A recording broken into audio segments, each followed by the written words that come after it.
welcome to the Australian Institute of International Affairs. My name is Roman Madaus, and today we have with us Nasir Ahmad Andisha, the Deputy Foreign Minister of the Islamic Republic of Afghanistan. Prior to his appointment as Deputy Foreign Minister, he was Ambassador to Australia, New Zealand, and Fiji. Your Excellency, today I'd like to start off our discussion by asking you about Afghanistan's current challenges. For decades, Afghanistan has been involved in large-scale nation building, and I'd like you to comment on the current progress of that and challenges to that. Thank you very much. Thanks. First of all, let me thank the Australian Institute of International Affairs for having me here. Yes, Afghanistan's, if I call it the state building, basically nation building is probably, much more elaborate phrase to use it here, is that we started since 2001, since the fall of Taliban, and the state institutions were created. We opted for a presidential system, a parliament, a bicameral parliament, an independent judicial system. So it started very well, like any other projects at the very beginning. It was a very successful project of the state building. Economic recovery was very swift. The roads, infrastructures were built in the very first years. People were very hopeful. A new constitution was drafted. But then it's the transitions that is always problematic. If you look at even the history of the state building, it's after some time, normally after a decade, that you can either revert back to chaos and the problems will surface, or in very few cases, you will continue and transitioning and consolidating the process of state building. So Afghanistan, due to different challenges, especially the challenges of insurgency, the challenges of the terrorism that we were all fighting together in that region, the challenges of centuries of the terrorism on the other side of Afghanistan's border, that they actually completely did not disappear. It just stayed there, rested, recuperated, and came back. So the process of state building faced great challenges because when we engaged in fighting the terrorists who were coming back to Afghanistan, the Taliban and the remnants of Al-Qaeda, of course, you have to compromise some other parts of the whole idea of state building, because when security comes first, then because of the scarcity of resources, then you have to allocate your resources somewhere else. You have to divert your attentions into the security, building the security forces, training your army, because that's also part of a very important institution. So that's why our attention was diverted. So basically, if I sum it up, we were fighting and building an army. We were fighting and building a state. So that's why we faced enormous challenges after the first decade of state building. Next, I'd like to move on to the world economy. I want to ask you if recently falling commodities prices have greatly influenced or influenced at all foreign interest in tapping Afghanistan's vast mineral wealth. I think the answer basically or broadly is yes. Because as you have alluded in your question, that's I think one of the major sources of potentials of Afghanistan, coming out of this state of being a less developed country, dependent entirely on foreign aid, on its development projects, on infrastructure, but also on supporting its national security forces.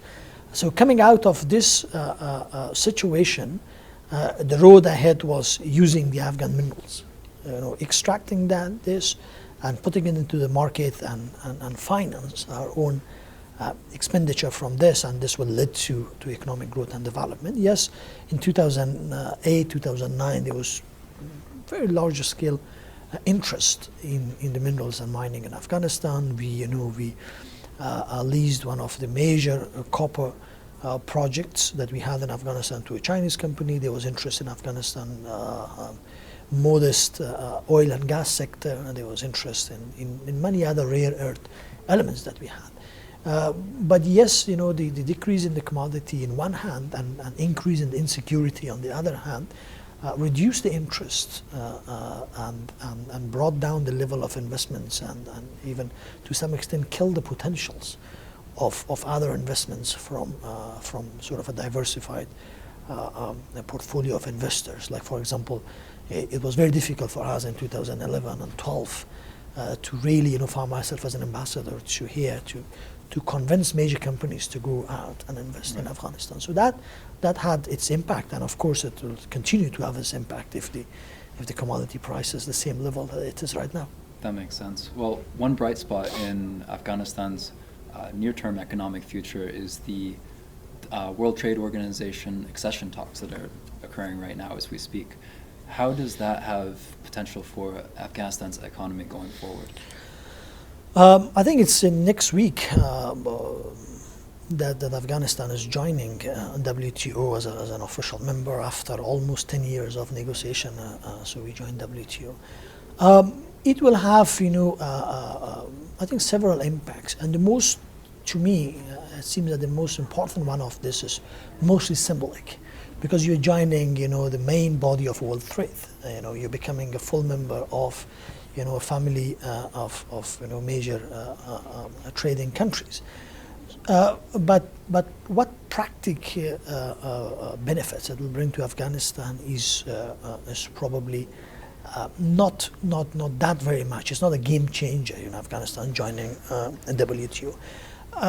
In some areas it helps, like for example that we can have our own brand. The exports will be much more easier to different countries. We get access. We don't need to really go through other countries and have our commodities being value added in places like Pakistan and Iran, because our main commodities are going there, and then the value added happened there, and then it's packaged under the name of that country because they're members of WTO. I think we will now have direct access to world markets. It increases our competitive advantage because, of course, there are very few areas that Afghanistan has an advantage, like in the gems, in the jewelry sector, in the precious and semi-precious stones, in the carpets and rugs, dry fruits, and some of the other herbs and such stuff. So I think in this area we can have our own brand, and we can have direct export. I think it also decreases the because Afghanistan is mostly an import economy where we import most of our commodities from the food to everything else. So I think the decrease in the prices, because there will be less of transit and hurdles and barriers to trade inside Afghanistan, hopefully. I think the commodity price and the consumer prices will come down, which is good. Not very much good for the economy as general, but good for the people, for the consumers. And finally, I think technical assistance. WTO offers technical assistance in terms of building the capacity of your trade and your departments, which leads the commerce. I think there are some benefits, certainly. Moving on to security, you alluded to earlier the security situation. ISIS is a challenge in many parts of the world, but for Afghanistan specifically, how do you expect ISIS will, if at all, affect the security situation going forward? ISIS is already making some inroads in the eastern part of Afghanistan, and they have announced a province of Khorasan, which is the old name of Afghanistan itself, there, and there's some terrorists formerly affiliated to the Taliban Pakistan, the TTP, and some of the other, the Lashkar-e-Taiba, and some local people, and including some of the people who have been previously in Guantanamo Bay in the prison, and they have been in touch with the IS Central. They have created, they have carved some area for themselves in eastern Afghanistan, though it's limited. But it's more. Our concern is more with the IS's message, which unfortunately resonates among the rather educated but unemployed youth in that part of the world, but in many parts of the world, including Australia. If it's not like only very uneducated and layman kind of person will go and join IS. You know, it's that message that even the educated and the semi-educated people will find it attractive. I think that is the main problem, because Afghanistan has a youth bulge. It's more than 65% of the Afghans are below age of 30, and if the message resonates with this group of young people, and if they could attract them to this very sort of although how much reality is embedded in this message, but of course the youth, as a youth, we are more idealistic. So that message resonates among these people and attracts them to this very glorious past of the Khilafat and things like that. I think that's very dangerous, because it creates foot soldiers for them, both armed and unarmed. Even unarmed, they could easily be lured into their ranks. So I think that's a very dangerous phenomenon. And even the splinter groups of Al-Qaeda who used to live in Pakistan and now they're moving across the border, the Central Asian groups of the Uzbekistan movement, the Chinese Uyghurs, the remnants of the Al-Qaeda, the Arabs and the Chechens. So everybody is now mostly rallying around the message of IS, and they're raising the black flag. So I think that will be a very dangerous phenomena for Afghanistan in the next year. Well, building on that, do you think that Afghanistan is on track to provide security for itself after the foreign forces are expected to withdraw in 2017? And what do you see as the major challenges in meeting that demand for security going forward? You see, the provision of security since 2014, basically it's the Afghan security forces now in almost 2 years that they're providing security for the Afghans. Because the mission of the ISAF, the International Security Forces, that a combination of different countries, including led by NATO, has stopped being engaged directly in fighting in Afghanistan. So effectively, it's the Afghan security forces which provide security and fights with Taliban and all these groups that I named. But then the challenges that we faced in a couple of months back in Afghanistan, and the challenges that we are continue facing in Afghanistan, it tells us that we certainly need the support of the international forces in Afghanistan. Their presence has been extended. The 12,000 plus soldiers that they were supposed to be drawing down to half of that number in 2016. I think the mandate as sort of stays the same in 2016. The drawdown has stopped already.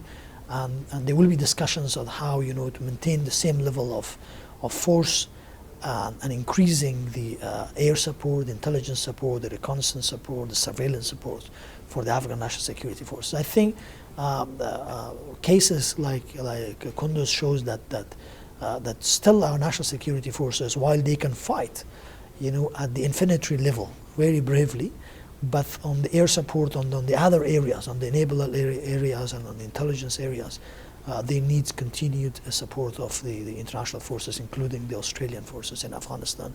And I think the next year NATO summit in Warsaw, in Poland, will make a decision about this. Well, we'd certainly like to wish Afghanistan all the best with that going forward in the year 2016. And thank you, Your Excellency, for joining us today, and thank you for watching. If you would like more information, please go to www.internationalaffairs.org.au.